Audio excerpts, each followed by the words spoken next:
What is Google Newsfeed? Some of you might have noticed if you have the Google app and you use it, there is now a new feature on there called Newsfeed that has been introduced. Google's going to be continually rolling it out a little bit. So, what exactly is it? For any of you that have used social media, Facebook being a prime example, they have a news feed where they tie in news and social media posts and different things like that.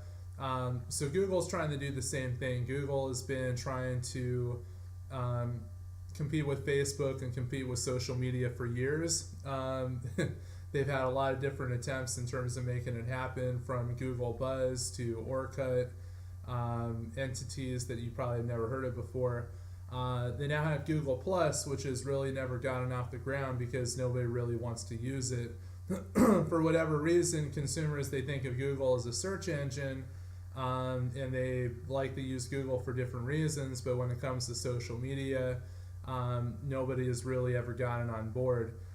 Google Newsfeed is different though, in the sense that Google wants to give you a new homepage. Like when you go to Facebook, the default homepage is essentially the news feed.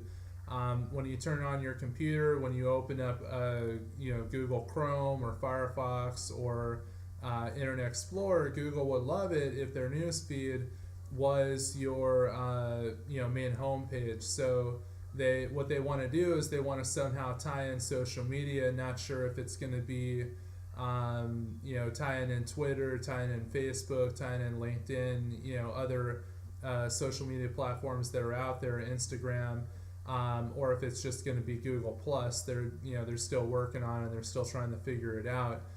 But they do want to integrate news. They want to integrate media, sports, different things that they think that you'd be interested in for your homepage. So why exactly is Google doing this? Because they like making money. That's why Google does anything. That's why any business does anything, is because they want to try and make more money.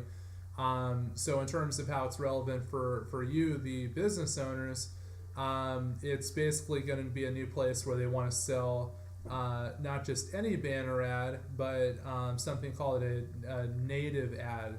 For those that don't know, a native ad is basically an ad that is disguised to look like a regular piece of content, regular article that an author would have written from the website, but instead it is actually an ad. I've never really been in favor of native ads because most of the time people don't like being tricked. They don't like clicking on something thinking that it was an article when in fact that it's just an advertisement. So usually people have never been a big fan of that, and I've always been skeptical of the conversion rate in terms of actually it actually moving the needle and making people more money, making the advertisers more money.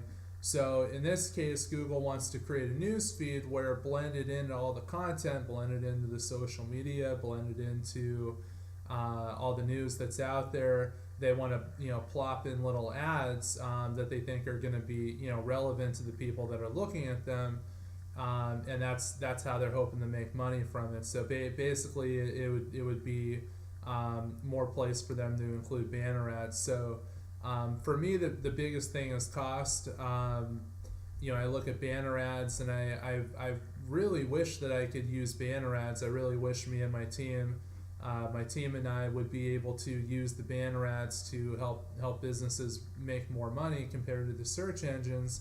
But the main problem is cost. You look at the inventory. There's so much inventory of banner ads that are out there.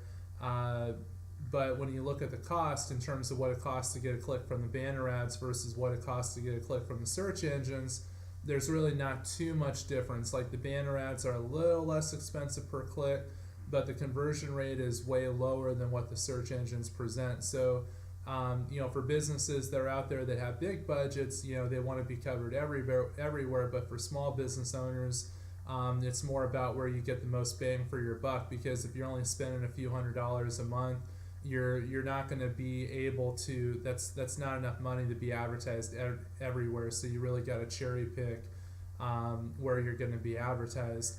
So when it comes to banner ads, it just doesn't perform as well.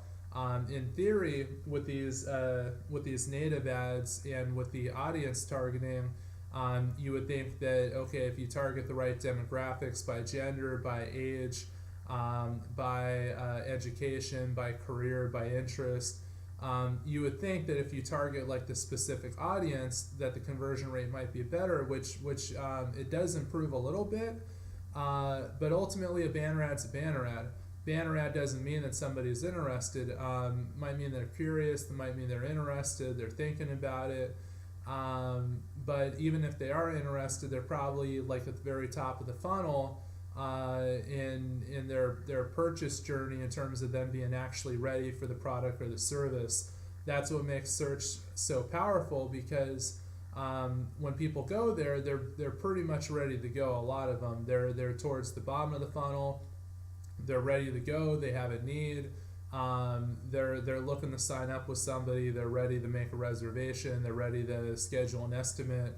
But with the banner ad, it's much further down the road. So that's why the quality is way different.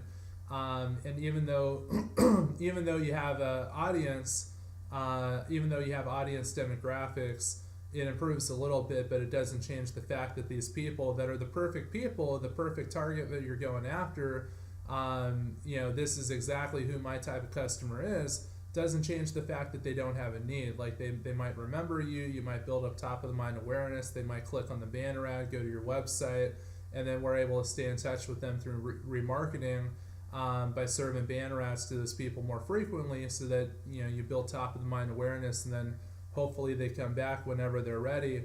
So that could happen, but it doesn't change the fact that there's no intent. So ultimately, a banner ad is still a banner ad, search is still search, and that's why search performs better. So even though this Google News feed presents a new place for there to be banner ads, still doesn't change the fact that if you only have a few $100s to spend, the search engine still reigns supreme. And the great thing about me and my company is that my company and I'm trying to use better grammar here. My company and great thing about us is that we're not employees of Google, we're not employees of Microsoft, which runs Bing, or Yahoo or Facebook. Basically, we're employees to all of our small business owner clients that are out there, and our job is basically to pinpoint the best places that are going to make you the most money and the best bang for your buck. So it's not about a personal preference or my laziness and reluctance to learn new things. It has more to do with like what's going to make you the most money. Search engines have reigned supreme for years and years, and I don't really see it changing anytime soon. But for those that have wondered what the newsfeed is, it's just Google's attempt to try and make more money off of banner ads and trying to create a product that looks similar to Facebook.